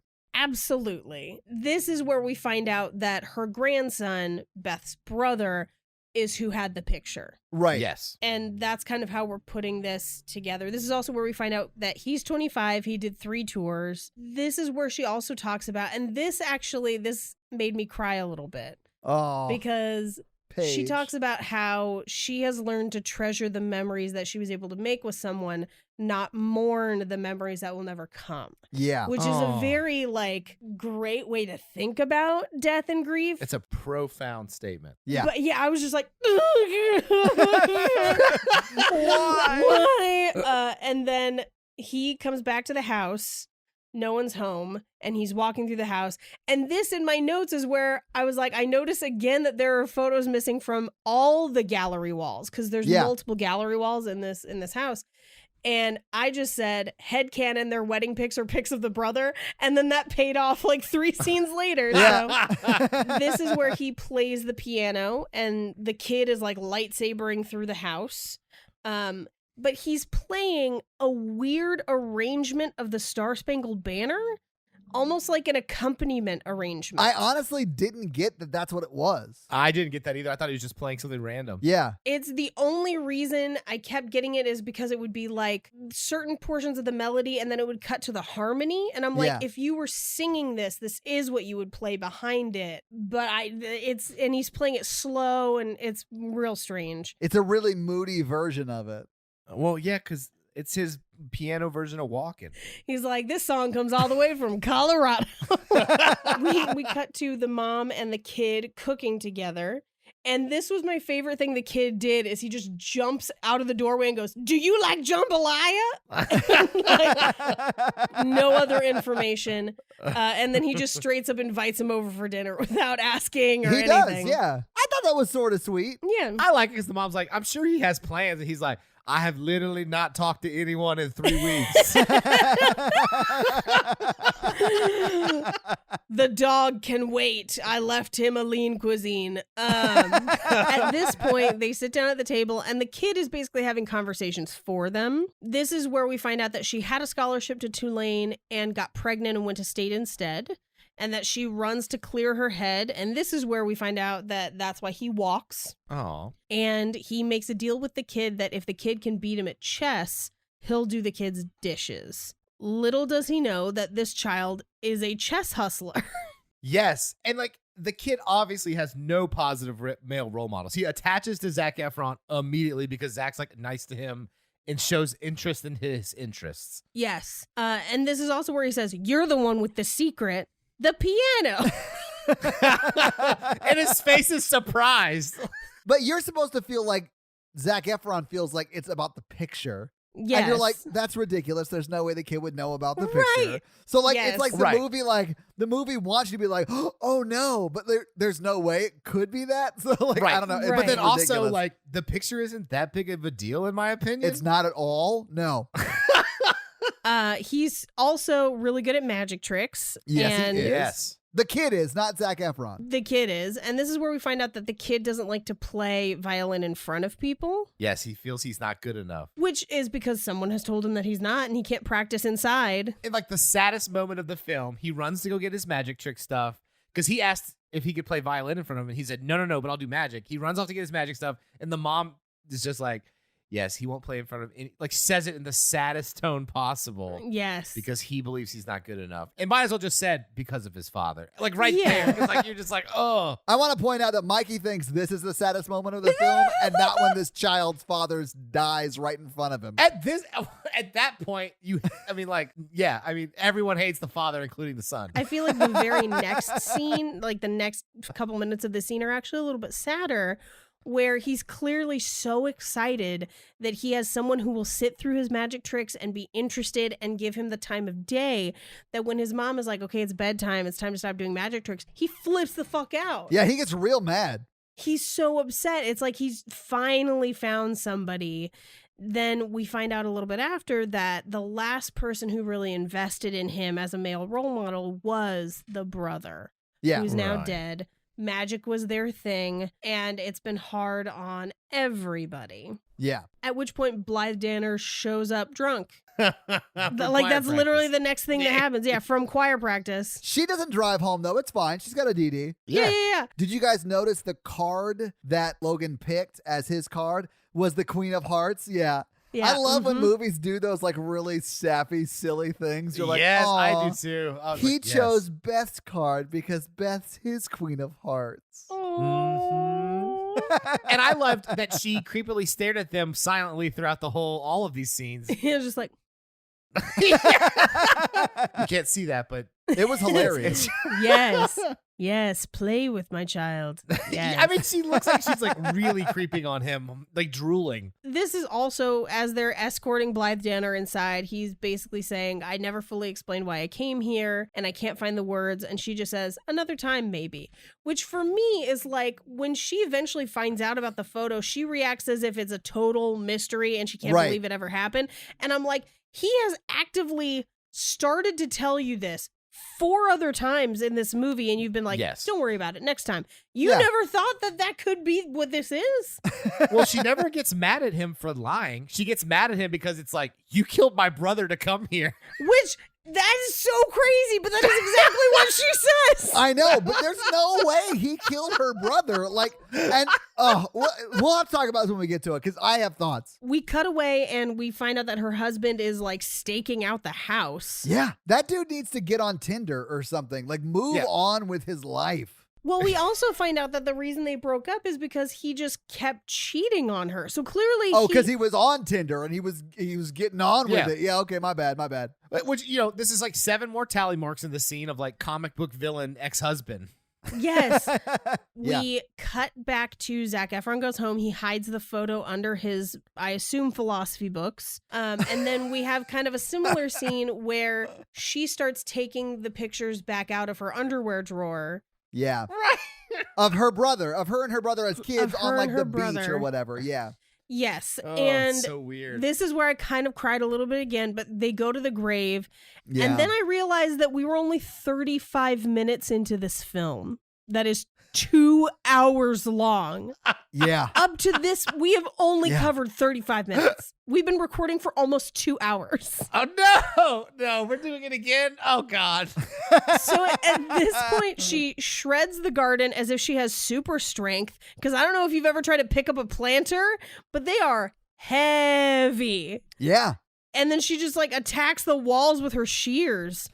Well, she said earlier that she runs because she cannot afford therapy, and it was working. And at this point, I said, this may not be working for you. Yeah. Apparently, you need actual therapy. Running is not enough. Right. And this is where, so Zac Efron, like, bear hugs her to stop her from destroying her house. And she basically tells him that they were told that her brother was killed by friendly fire and the investigation is ongoing and she wants closure. But this is also where we find out that he helped build that brick wall and like mortared one of her books into the wall. And that was funny to him, I guess. Hey, I ruined your Bronte sister book. Well, I mean, if you're going to mortar some books, Bronte is definitely where to go. Oh, dude, Natalie would be so mad at you for saying that. She oh my loves God, the is she a Bronte Jane sisters. Eyre fan? Yeah. Oh, I mean, listen, you're talking to someone who actively does not read, so I don't know. I'm just picturing walking past a brick wall and being like, is that the Pelican Brief? Like, what, what is this? it was like her senior yearbook. Hard dicks and where to find them. What kind of book is this? If those were Zac Efron's books, it'd be like, oh, the places you'll go. And show them. One fish, two fish, red fish, brick wall. I wish he quoted Dr. Seuss throughout the film. Like, it's just silent moments. That's true. He's got like 20 lines total, and one of them is a Dr. Seuss quote. Not in your treehouse. Not with the mouse. Beth, I'm going to fix your boat. I'm going to make it float. Oh! You'll float too! Now the crossover is complete. We get kind of a mini montage of the kid working with the dogs, bonding with Zac Efron, asking Yeah. him about the dog tags, and he tells him that Marines never leave anyone behind. Yeah. It's his best bud that died. Then the dad pulls up in his non-police car, which is, of course, a Dodge Charger. Yes, but that's not his only muscle car. He has two other. He has a police cruiser and two muscle cars. He has a police cruiser and then like a vintage Dodge Charger where he's just like, when it looks this good, why fix it if it ain't broke? Like, just ridiculous. So this is where Beth does the handoff for, you know, the dad's weekend where he's taking him to a baseball game. So I thought it was really weird that while she's like really sad and has just destroyed her rose garden or whatever, she went full Melania Trump on it. He takes this time to say, you got a great laugh. Oh, yes. Okay, I do remember. It was so weird. She's like real sad and crying. And he's like, I love your laugh. Yeah, I didn't think she was laughing. She wasn't. It's out of left field completely. He saw her laughing with the dogs that one time when he was walking by with his dog. Yeah, sure. But this is not happening in this scene. Which could be at any point in the movie, by the way. So this is his version of small talk. And then she's like, you should tell me a joke over a beer sometime. And he's like, I'll think of a joke. Like, it's weird. Mikey, it is. She says, well, I'm not laughing now. Why don't you tell me a joke? And he goes, you're going to have to get a few beers in me before I tell you a joke. And she goes, it's a deal or something like that or whatever. Yeah. And then they could have laughed like that was his joke, but they don't. No. He just walks off. But guys, wait till you hear the joke he tells in this movie. It's a banger in so much as that it doesn't ever happen. It never happens. Never tells her a joke. He never tells a joke. Like, he could have just told a joke right then. And they bring it up at least one more time. Yeah. And he also never laughs in the whole film. No, he's very sad, Mikey. So they're loading up the kid to go to a baseball game. She says it's a charity game and asks the dad not to push him too hard. He's such an asshole. Not the kid, the dad. Obviously. Yeah, the dad. He's like, when he's with you, you can do whatever. When he's with me, I make the rules or whatever. I don't know. Something insane like that. Yeah. I'm only going to let him hunt for meat and bang strippers while he's at your house. He can flower paint and wear women's underwear all he wants. I mean, that's basically what he says. He's like, he ain't going to get no scholarship playing the violin so good. He's going to play baseball. Oh, my God. I thought you said no Southern accents, Mikey. Oh, I'm sorry. I'm doing it more than the movie does them. In so much as that you're doing it at all. This movie does not. Yeah. And then the kid, he turns and he's like, I don't want your life. I want to play the violin. Mama said baseball to devil. There's a weird aside in the middle where like they send him off to this baseball game. And then Blythe Danner and Beth are doing like a floral charity thing, which is never explained or addressed again. And then she comes back to the house and he drops the kid back off. Yeah. And the kid has a bloody nose. And like the kid's like not even like that mad about it. He's like, yeah, I was trying to field a grounder and I missed and I stopped it, which is good. And then I threw the guy out or whatever. But apparently the ball hit him in the face or something. It's got to happen in Little League. I don't know. I didn't play. I played a lot of Little League because I have weirdly strong arms. And so if you angle your glove wrong, the ball will hit your glove and pop up into your face. It Okay, so that's like a common injury? Yeah. Yeah. Mhm. Okay, Yeah. that makes sense. I mean, I played soccer. I didn't play baseball because, cardio. Because the devil, the dad is basically like, he's okay. And it's almost like he's proud of him for getting hurt He playing is. Yeah. because he Yeah. made the play. And so he and Beth kind of get into it where she says, that boy would run through a brick wall to make you happy. Basically saying your expectations are going to hurt him because Yeah. he's not going to be what you want, but he's always going to try to be what you want. Right. Yeah. And he gets mad about it, and she's Like you do. trying, like an asshole. Yeah. She tries to calm him down. He threatens to take custody of the kid because his dad's the judge, and then he grabs her arm, and that's when Zac Efron steps in. He's like, I'm your Huckleberry. He does. He doesn't step in though. He's just leaning on the door frame and says, "You better do what she says." And then this person who's never backed down from anything in his life because he's an insufferable douche backs down and leaves. Yeah, he's like, it's because they ain't got no medulla oblongata, and then but yeah, he backs But, like- down and leaves. So he physically abuses the ex-wife. Yeah. Yeah. Because, every scene he's in, he does something worse than the scene before. And, it started with child abuse. Yeah. absolutely. So he leaves. We cut to inside the house where she's kind of cleaning up the kid from all the blood. Right. And she's asking him about his upcoming birthday party. And he says that dad says I'm getting too old for birthday parties. Which, what? What? He's 8. He'll be turning 8. I think it's turning 9. Either way, I'm way older than that, and I want to have a party. Yeah. Oh, my gosh. I didn't even hear that part, but that makes me sad hearing it now. I know. Yeah. It's Mhm. insane. Because you needed more reasons to hate him other than the fact that he just physically abused his ex-wife. I know. I know. But this is when Zac Efron kind of comes in and checks on her because he knows that what just happened was not cool. And he just wants to make sure she's good, right? So he checks on her. She's good. So he starts to walk away. I wouldn't say that she's good because he asks her why she won't leave. She basically says custody. And then while she's doing that, she's dumping clothes in the washing machine, and she straight up dumps detergent in without measuring. She just dumps half a gallon of detergent in there and just closes it and walks away. And That's how you get I Love Lucy level bubbles just, pouring out of your washer. There was blood in those uniforms, okay? You gotta put extra soap in. she just dumps it, doesn't even look. But so Well, Zac Efron will just clean it up tomorrow. yeah, that's true. But so this is where we find out that he kept cheating on her, and she's kind of trying to co-parent responsibly. And Zac Efron leaves, and then she just does this thing where she sighs and touches her belly, that's where the love lives. Where she's just I know. huh. And it just fills her up, so she has to run to her front porch and then yell at him about getting beers. Right.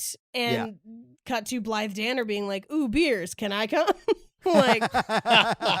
She's probably like, "Oh, you trying to take my man?" I smiled literally every time Blythe Danner was on scene. She's great. Yeah, she's awesome. Because it cuts straight to the date night, right? Yeah, she's in a nice dress. She's all dolled up. She's got makeup on. And then she goes to the grandmother. She's like, "It's just friendly drinks between coworkers." And the grandmother's like, No, it ain't, baby. They're having a fun time, not telling jokes, and they talk about almost telling a joke, but they never get there. they never get there. And she says, "What time is it? I want to show you something." And this is where she takes him out to the boat. Which And by they the- don't pay their tab. Really? Yeah, they just get. that's- She goes, "What time is it? I want to show you something," and then they just get up They and just go. stand up and leave. Those monsters. It is a bar, so maybe they paid at the bar and then sat down. But they just no regard for tabs. I also kept thinking, this is Louisiana. In spring or summer, maybe fall, anytime it's warm enough for them to be out in short sleeves Yeah. on the water in a swamp. Mosquitoes. Yeah, Oh, yeah. absolutely. This would be gross. It would be gross out there. This is where she decides to reveal for no reason that her parents died in a car accident. Yeah. I forgot her parents were both dead. Yeah, this movie is a choose your own romantic adventure. Yeah. And we turned to page 87 and it said her parents were dead. Right. This was my dad's little fishing boat. Right. And this is where we find out that her brother learned to drive it at 6, which I don't think is legal, but that the boat no longer starts. Right. And it's not a small boat. It's basically like a Bubba Gump shrimp boat. It is. Yeah. So like her family was like rich. Have you seen their house, Mikey? Yeah, I've seen it. Yeah, they are rich. Fun fact, Blythe Danner is playing Martha Stewart in this movie. So as they've driven back to his house, he drove, and Right. because she's a little silly on the, haha juice. Yeah, she's And- drunk. Paige, you can just say she's drunk. It's okay for a woman to She's get a little drunk. Paige. It's fine. He's an adult. She doesn't get out much. He's a single mom. Yeah. This is true. So they go to his house. They're sitting in the car laughing. He opens the door for her, and she basically says, "You realize we'll have to do this again because you never told me that joke." Right. And also, they were laughing. Why were they laughing if there was no joke told? For the same reason we are, because it's insane. Also, he lives in like basically a straight up haunted house. He hasn't fixed the Yeah. house up that much. I mean, he painted. Yeah, I mean, it's fixed He up painted- a little. Yeah, it's not as bad as it was. Well, he definitely put the curtains up on his canopy bed, which is an odd choice for a male. Those are mosquito nets, Mikey. It's Yeah. Louisiana on the bayou. It's mosquito He's nets. got a house. He's got a house, but his bed is just shipping pallets. It's just a mattress on top of shipping pallets with sheets, thankfully, but they're white, fluffy Anthropology, like princess sheets. And then he's got the mosquito netting. No kidding. His house looks like a display in a store for someone being like fancy bohemian. Like, that's what it looks like. It's real strange. But Oh, so God. they kiss for the Yes. first time. They do. And then the cops show up. Well, you say cops, but it's really just her ex-husband. I thought it was the other sergeant. It's the deputy. Oh, is it? Yes. Yeah. It's not her husband. It's the other one. Wow, they all look alike to me. Well, Mhm. but this guy's never met this guy at all. And he's like, "Time for you to go home, honey." They're clearly being followed. Yeah. So he has his deputy doing his bidding. Yeah, it's pretty rough. So the very next scene we cut to, she's watching him through the windows again, and she's like finger banging the dishes. Oh, I literally wrote in my notes, is this a masturbation allegory? Because she is like rubbing the dishes while he's working, I think he's unloading the truck of like dog food, right? He's unloading the truck. Here's what's crazy, because she is like grinding up against the sink Yeah. to the point where I was like, is she masturbating? Has one of the Yeah. hands come out of the sink? Because that's what it looks like. And Blythe Danner is watching Yeah. the whole thing. And she interrupts it like, oh, well, that's never gonna be cleaner. Like referring to the dish that she's been molesting. That scene's in the trailer. What? Is it really? Yeah. Wow. That scene was so uncomfortable. Like, it Yeah. shouldn't be. I'm gonna take a weird stance. Just let people masturbate in movies. I don't know why this is a thing.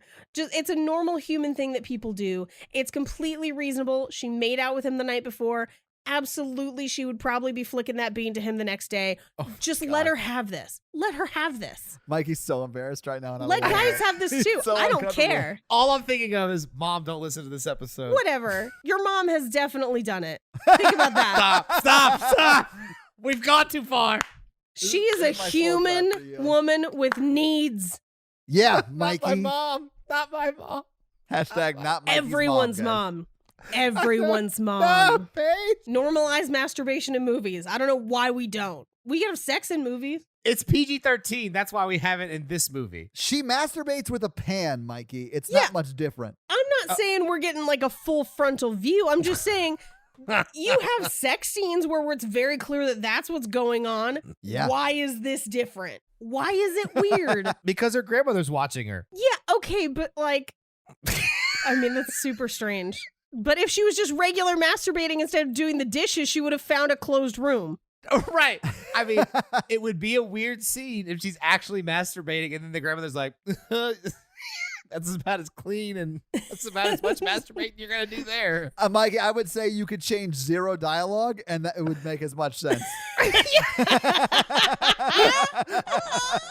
So the very next scene we have, he is working on getting the boat started. He's fixing it up. Well, which means he's been breaking into the boat because I thought she knew he was doing this, and then at the end you find out she did not know. Right. So he's been breaking into her boat every night. Yeah, that's what the kids are calling it these days.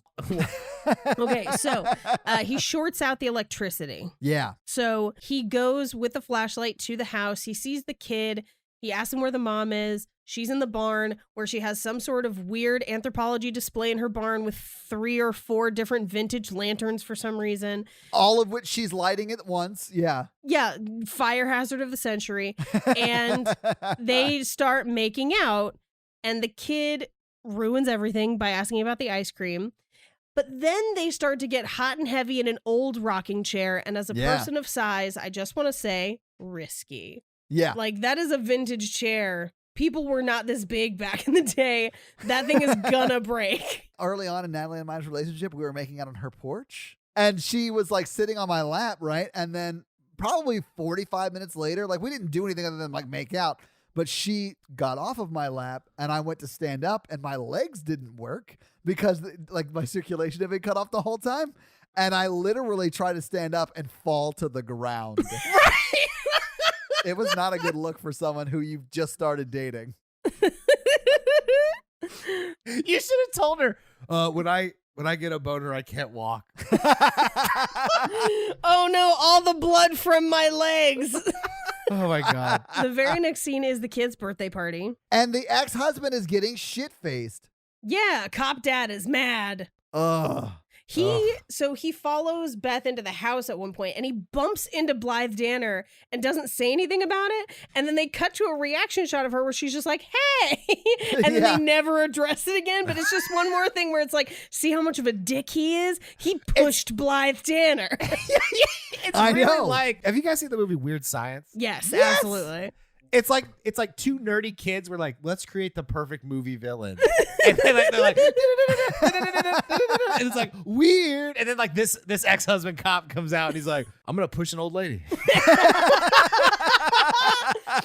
We did it. This was something that I had been like ruminating on for most of the movie and decided to actually look it up. The guy who plays the evil ex-husband is 5'11" and built like a brick shithouse. He's built like my husband. He's huge. He's a big dude. And Zac Efron's like 5'6". He's 5'8". Yeah. Yeah. And I was like, if this fight actually happened, Efron is losing immediately. Like, this dude is going to just suplex him to death. Oh, man. So he follows her into the kitchen, and he's like, what is he doing here? And I kind of didn't like this, but she blames the kid. She's like, Ben invited him. It's like, I know. bitch, you had rocking chair sex with him the other night. And also, they didn't have sex, but also they're like, Yeah. I mean, they're like dating, right? Like, Yeah. I mean, Yeah. and she sort of does sort of own up to it. Like, you can't tell me who I can see and who I can't, right? Right. Well, I mean, I think that's the thing is like she's learning to be independent throughout the film, and like she starts off with like, I don't want to have this fight. Right. Right. Like, oh, Ben invited him because it's his birthday. But then she's like, but even if I was dating him, it's none of your damn business. And I'm like, oh, that's like okay. Yeah, that's good a hard for you. turn. Yeah, okay.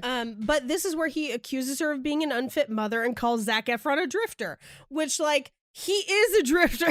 Was Paige. He was a drifter. He is a homeowner now. And employed. He's no longer drifting at all. Dude's got a mortgage. Yeah. I know he doesn't have 2 muscle cars. He's got 0, but he still has a home. He likes to walk. Yeah, he doesn't even want a car, Paige. So he threatens to take custody and is a manipulative asshole, and then he smells her hair. Like Yeah. a creep. Yeah. I'm not going to lie. I like smelling hair, but not in like a creepy way. What? There's no... What you just said was, I like to do this creepy thing, but not in a creepy way. No, like if I'm dating someone and like we're hugging or whatever, I like the Okay. way girls I like smell, you know? Okay, I thought you meant just like random people, like, ooh, coconut, as opposed to like a person you were dating. Because No. if someone tried to, if someone I was not dating, or in this case married to, if my husband, someone besides my husband or like my mom tried to smell my hair, I'd be punching them in the throat. It's such a weird thing to do. Yeah, you're absolutely right. I don't do that. I'm just saying So, Mikey, what you're saying is you don't threaten to take someone's kid away and then lean in for a good sniff? I'm not going to say I've never done it. I'm just saying. He's like, desperation, yes. Yeah, I like to smell the sadness. Oh, my God. So this is where she and Zac Efron have a conversation about he wants Zac Efron out. She can't lose her son. And he says, I didn't come here to make things hard. And I was like... This is actual dialogue from the movie, and it may as well have just been, I didn't come here to make things hard, but now that I am, you've made it hard.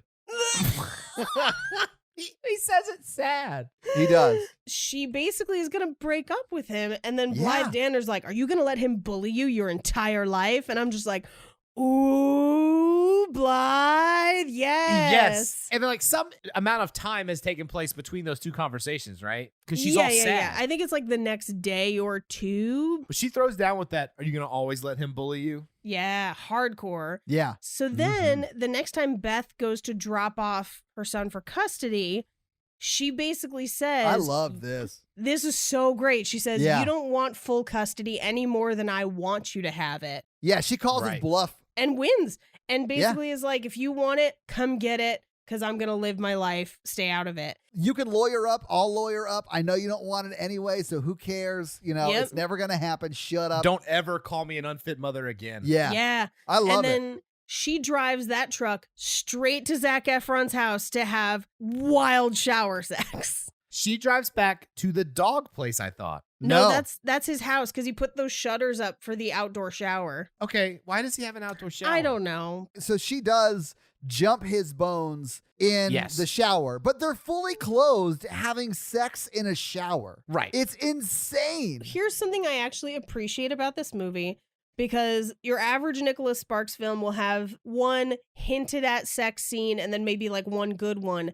This movie has long, multiple, extended sex scenes. They don't tiptoe around it. They just bone zone for 15 minutes of this movie. We see round one in the closet shower, the outside closet shower, right? Right. And then we immediately see round two, this time for her pleasure, like right afterwards, like right that night they do it again. Yeah. Mm-hmm. And the mosquito nets. Right. And then the next morning, it looks like she's going to find the photo and she doesn't. And then she comes back to bed for round 3.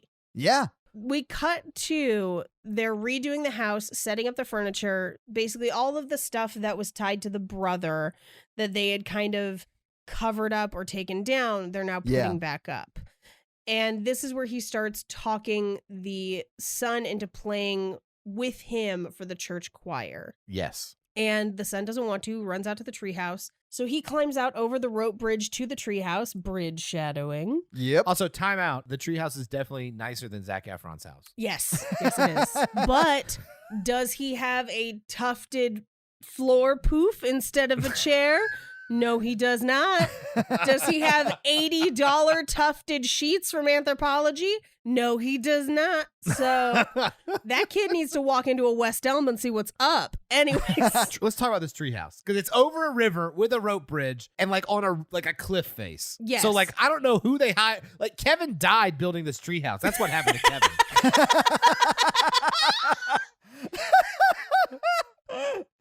All right. That's now canon. That's headcanon right there. I want to see Kevin's movie, man. Kevin's movie's real sad. Yeah. Yeah, because he was elderly. Wait, he was Blythe Danner's Logan and died making the treehouse?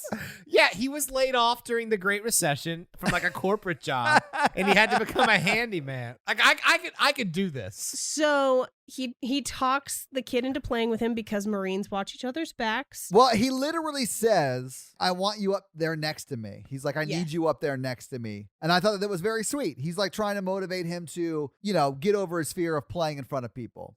Yeah, and he actually has pretty good chemistry with this kid. Like they actually look like they're acting and having fun and like doing a good job. He has I more agree. chemistry with the child than he does with the mom. Right, because not like also, inappropriate sexual energy. No, like, but they're no, really good I just mean chemistry. like, yeah. he looks like he'd be a really good father figure. Yeah. Also, good to point out that in every one of these scenes where he's talking to him, she's through a window watching them. Yes. Yeah. So they practice playing along in the house, which is the first time anyone's really gotten the kid to play in front of other people. Right. Which then prompts them to have more sex because we get another sex scene here. Right, Yep. between Beth and Logan. Yes. Just the way you worded that, I wanted to be clear. I'm so sorry. Yeah. To clarify, yes. Yeah. Between Beth and Logan, between Beth and Wolverine. And we also see that creepy cop is creeping outside. Yeah. And here's something this movie, for as weird as it is, sometimes telegraphs stuff so obviously. So he goes to leave his house and he adjusts the books on the shelf. And I was like, did someone move the books and take the photo? And then that's literally what happens 10 minutes later. Like, not even. So he leaves. They go to church. They play together. It starts out rough, but then the kid kind of gets confidence and they have a successful thing. Yeah. But the guy from the bar in the first scene, who's been gone for most of the movie, shows up at church and is like, hey, ex-husband, remember when I told you that guy was talking or asking about Beth with the photo? That's the guy. Headcanon, he like went to rehab and didn't show back up until just now. And that's why he had to get to church as part of his program. There you go. There you go. This prompts the ex-husband to break and enter and take the photo. So when Zac Efron gets home, the books have been moved and he knows that the photo is gone. And so he immediately leaves to try and get to Beth. And I don't know which route he took walking, but the cop beats him there by a good 20 minutes. Well, the cop has a car. He's walking. I mean, But they're coming from the same place. That house can't be that far from her place because they've walked to and from it a bunch. It's on I thought his it was like down the street. Yeah, it's on his circular route around her property. Yeah, it's past the lake, over the bridge, near the tree house. To grandmother's house we go. And exactly. The cop beats him there. He shows her the photo. She recognizes that it was Drake's. But then the cop takes it one step further and is like, I know that they said your brother died in friendly fire. This guy was in the Marines, but he doesn't have any friends or family, and he just shows up here out of nowhere. Maybe he shot your brother, and now he's tracking you down, which is a crazy thing to say. This is the moment where things change in this movie, where it's like, it goes from like a weird romance movie to like, this point through the end is just like absolutely batshit insanity. Yeah. It's wild. Zac Efron gets to the house literally minutes after that guy leaves, but he does something really interesting where he knocks on the door and then waits for her to let him in. Yeah, because he's a vampire. Yeah, because he's a vampire this whole time. Oh my God. And she basically demands to know about the photo, and he says, I tried to tell you, and she says, try telling me now. And then he cheats outward for a weird soliloquy. Thank you. Okay, this drove me crazy because so He Paige, turns around. Yeah. He turns all the way around. yeah, he's on the porch and she's still in the house. He turns around and walks away from her and talks into the night. And there's no way that she can hear him. In fact, you see her open the screen door and stick her head out because she cannot hear his story. He literally delivers all of these lines with his back to her. Yeah. He's ashamed. It's a metaphor. And it's like terrible storytelling. It does make me tear up a little bit, but only just he's like, I survived a lot of things I had no right to survive, and I promised I would get to you and thank you. And then she says something that is somehow even crazier than everything else that has happened in this movie, where she says that was for Drake and it was meant to keep him alive. What? I know. What? You have the magic to keep people alive with a photo? And you miss your brother by one person. By one person? Because in theory, that is what happened. And then Zac Efron says, I wish it had. And she's like, you should go. What? I know. It's like these two people were having two very separate conversations. No, And she straight up goes, "You should have died, and he should have made it back." Yes. that is what she's saying. Because I cast a spell on this photo and it was for him, not for you. How dare you use my spell? That's what she is effectively saying. Yeah. I needed Ice Cube to step in and be like, so wait, you telling me you cast a spell on that photo to save someone's life and it didn't save your brother's life and save this man's life that you've had sex with 3 or 4 times? That's crazy. Also, I have in my notes, this scene is the most he has talked in the entire movie. Yeah. At least to her. He's Yes. talked to Blythe Danner quite a bit, but yeah. He does leave when she asks him to leave. Yeah, oh, absolutely. Yeah, he's a good guy. He's like, I hate to walk away, but I just love to walk. But you're right, yeah. So he leaves, he's like walking down their long driveway, and the kid runs out of the front porch or whatever and brings him the chess book. Because he's like, Yes. you need this more than me. Because He's I'm like, you're an idiot handyman. You've got to get smarter if you're going to make it without our family, Zac Efron. Thor's not going to be around forever to protect you. You got to get smart. So I cried a lot for him and the kid. yeah. But I also was watching this on my lunch break and had to go to a meeting immediately after this scene. Oh no. So there's no way to like go to a meeting and be like, if we look at the projections for the churn rate and our conversion rate with customers that have enrolled, oh my God, in our account management program, like it's just, and then to be like, I'm sorry, she cast a spell on that photo and I can't handle it. He was supposed to die, He was not supposed him. to die. So after this, we cut to the cop at a bar, the ex-husband at a bar, which I thought was at night, and he's clearly been overserved, but then they walk outside and it is the daytime. Yeah, it's like the next day at noon. The Yes. deputy comes to get him, who was reluctantly doing his bidding, it seemed like. 'Cause Yeah. He's like, come on, man, you can't drive. Just let's get out. Like, obviously, a guy who is thoroughly and completely sick of this guy's shit. Yeah. Yes. As he's driving the drunk ex-husband/cop home, he sees Zac Efron out at the farmer's market gathering groceries. He makes the deputy stop the car. He gets out, tries to beat Zac Efron up, and then pulls out a gun, causing the entire farmer's market to scatter. Well, yeah.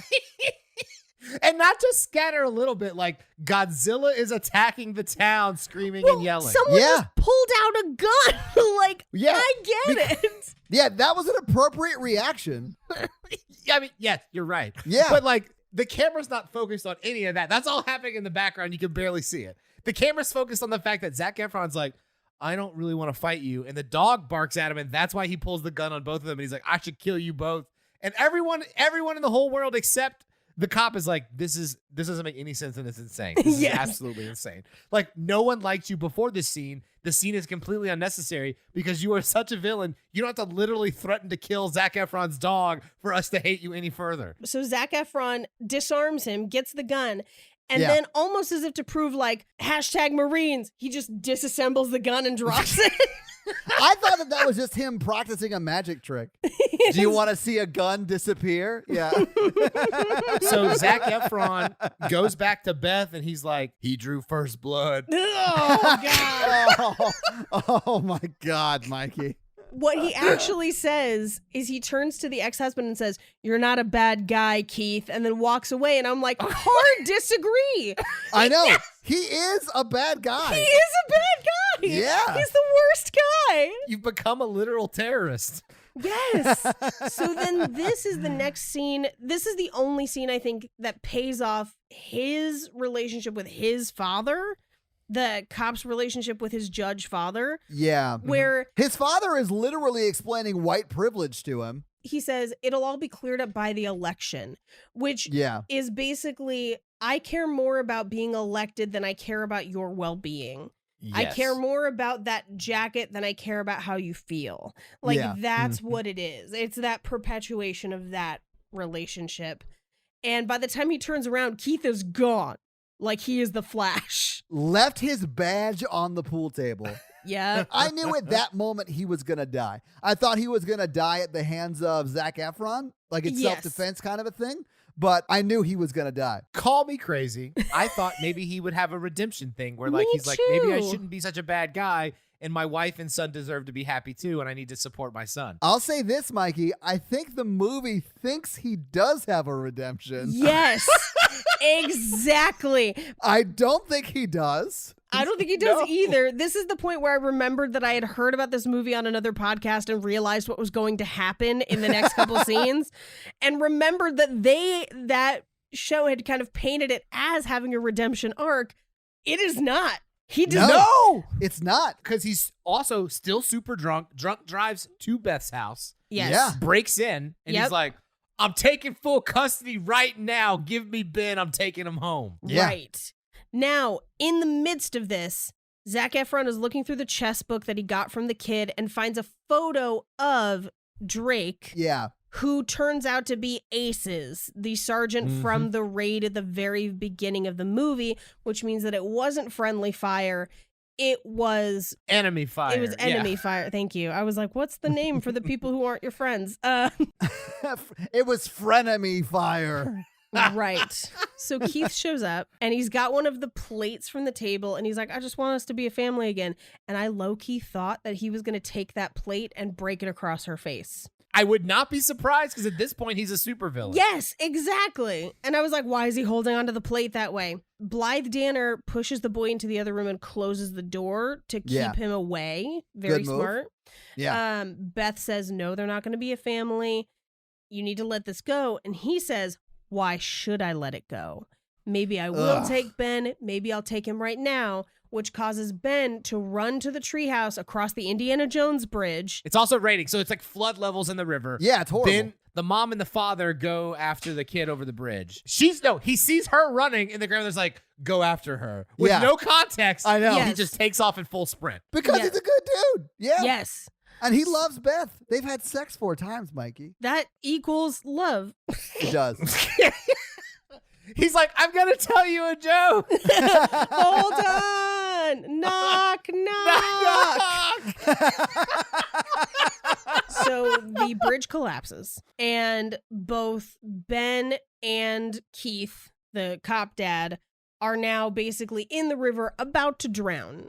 Yeah. And the treehouse is starting to kind of shake and fall apart, so pieces of wood are falling and hitting them as well. Logan gets into the river, Zac Efron gets Yes. into the river, works with Stan from Mad Men to get Ben from the treehouse across the river safely to his mom. So the reason it's not a redemption arc is because his foot is stuck. Because Keith's Yeah. foot is stuck. Yes, and he says, take Ben, my foot stuck. And then like Zac Efron's like, I'm going to go back and help him get his foot unstuck. Right. But there's no redemption arc. He just literally does the minimum you're supposed to Yeah. do as a parent, which is don't let your kid die. Well, Right. and here's the thing. The kid would not have run to the treehouse if he had not scared him in the first place. Right? Oh, yeah. He is Yeah. responsible for that situation. Right. Yeah, it's basically attempted murder. Yeah. So then he's like struggling with his foot, and then comically, this giant ass treehouse just falls on him. He dies and floats down the river. Yeah, with the Wicked treehouse. Witch style. It's Yeah. wild. Also, that all of that treehouse was wood. It would have hit the top of the water and floated away. He could have just gone under the water a foot Yes. and been fine. Yes. But you see, the son actually installed mosquito nets like Zac Efron's house. And so the dad, he got caught in the mosquito nets and he couldn't get out. I learned it from watching you, Logan. I learned it from watching you. It surprised me that he was dead at the end of the movie, especially because they have an Yeah. ambulance. And so they kind of fake you out for a second where you're like, oh, he's not dead. And then we realize that it's probably Ben that's in the ambulance going home. Okay, head injury canon. Okay. You think he got knocked out and then they Yes. just yeah.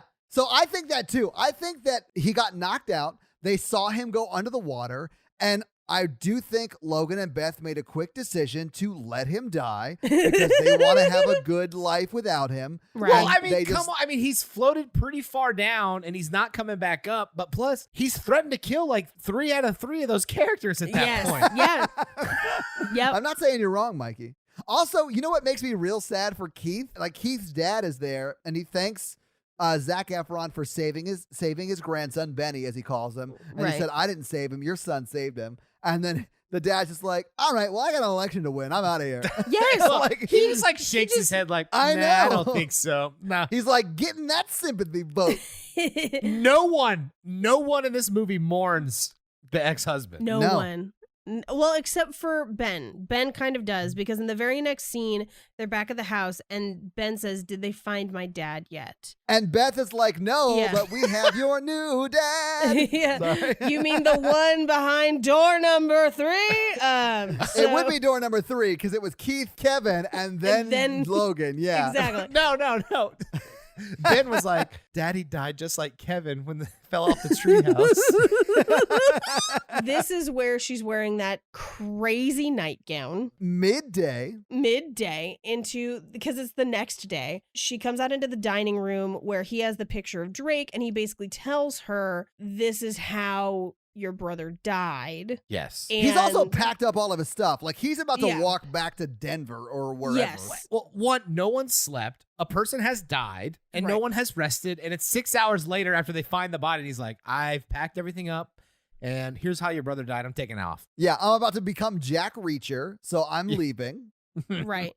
What we kind of missed, I think it happened right before Keith shows up for that dinner, maybe, is where she and Blythe Danner are talking, and she's like, Drake died so that he could live, as if those are a 1-to-1 equivalency. and Yeah, it's right. I thought that was insane. insane. Yeah. That was the conversation that I was like, when she like stated that, I was like, this is insanity. Right. So this kind of confirms that no, he was killed by enemy fire. But what I found really interesting is that he's like, he didn't die for nothing. But we saw in that first scene that the guy he helped He died. Yeah. he was already dead. So like he kind of did. Like, I hate to say that, but yeah, that's rough. But I mean, yeah. That's a real lie you could get in trouble with later down the road of a relationship. Like, yeah, I saw your brother save some person, and that's how he died. And Right. then, like, the report comes out was like, he checked the corpse of his fallen friend. Yes. It was like- Yeah. So then Zac Efron is basically like, truth bomb, peace out, and walks out. And then he's just walking down the road because, yes, he is clearly going to abandon the house that he owns and all of the anthropology furniture that he bought and the shipping pallets that he's been sleeping on to just walk somewhere else. And I was like, are you going to walk to Europe? What? I don't know. He's basically the Incredible Hulk, but like for romance. Yes. And so then she chases after him outside in that crazy nightgown. And then we get a scene of them teaching the boy to drive the boat. Oh, wait, we got to talk about what they say. Paige, you can't gloss over what she says to him. And she like walks up to him and says, don't go. You belong here with us. Yes, with Yeah. us. As if she's collecting him like dolls. Like that's what Yeah. she said to Kevin. And that's why his corpse is in the basement. I do think, and Paige, you sort of talked about this earlier about how it ends with them on the boat. Yeah. I did think it was in bad taste to have them at the end in the boat sort of driving off, and then you see Keith's body floating down the river next to them. I thought that was very in bad taste. I thought that was in bad taste, but then when he swerved to run over the body. Oh, yeah. Come on. And you know what's messed up about that? Is the kids driving the boat. Oh, shit. This got dark. But anyway, they drive the boat off into the sunset. And that's the the movie. Yeah. Roll them credits. Oh, man. All right. So can I pitch you guys my better ending? Absolutely. Yeah. All right.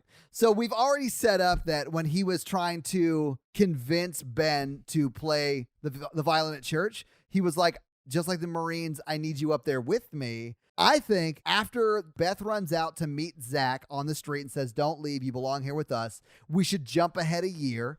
And then you get like a close-up shot of Zach talking to Ben and him saying, just like the Marines, I need you up here with me. Or I need you At up the there wedding. with me. Yeah. And then, Oh, that'd and be then so it- cute. And then it cuts to a wide shot, and it's them up at the front. Ben is his best man, and you see Beth walking down the aisle and scene. That's the Yes. With the dog also in a tux. Yes. movie. Yeah, absolutely. That was my better ending. I was like, how did this movie not end there? That is a great ending. That's a great ending, Todd. Thank you. posit an entirely different version of this movie where it's not the brother, it's the husband that died. Yes, that would have been better. It would have been better. And literally, instead of there being an evil ex-husband, she's just battling grief. Yeah. And so is he, like survivor's and guilt. so is he. And so it's this kind of movie-long conversation of the bad things that happen to us don't have to define us. Sometimes they can bring good things into our lives. In this case, it's each other. And that would be a great movie, and I totally would watch that movie. But I also kind of love a batshit insane movie. Yeah, I mean, this movie's great, and everyone should watch it because it's weird. Because the time between the credits and then the dad being killed by a treehouse is like 4 minutes. Not even. It's Mikey. It is a minute and a half. Is it? It's like a minute and a half. He dies, and then basically they drive off in the boat. And Yes. like that's hilarious. That's the whole Yeah, movie. what they're doing there is getting away with murder. Yes. I do think it's strange that the most realistic thing about this movie was the real estate, because that's never the case.